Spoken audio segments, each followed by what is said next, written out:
Praise the lord. ఈ రోజు దేవుని వాక్యము దేవుని దయా కిరీటము. కీర్తనలు 65వ అధ్యాయం 11వ వచనం. సంవత్సరమును నీ దయా కిరీటము ధరింపచేసి ఉన్నావు.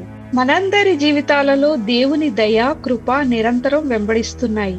ఒకసారి మన జీవితమును వెనుకకు తిరిగి చూస్తే మన ఇరుకులలో, ఇబ్బందులలో, అనారోగ్యంలో, ప్రతి సమయంలో, సందర్భంలో ఆయన మనతో కూడా కలిసి నడిచిన ఆయన అడుగుజాడలు మనకు కనిపిస్తూ ఉన్నవి.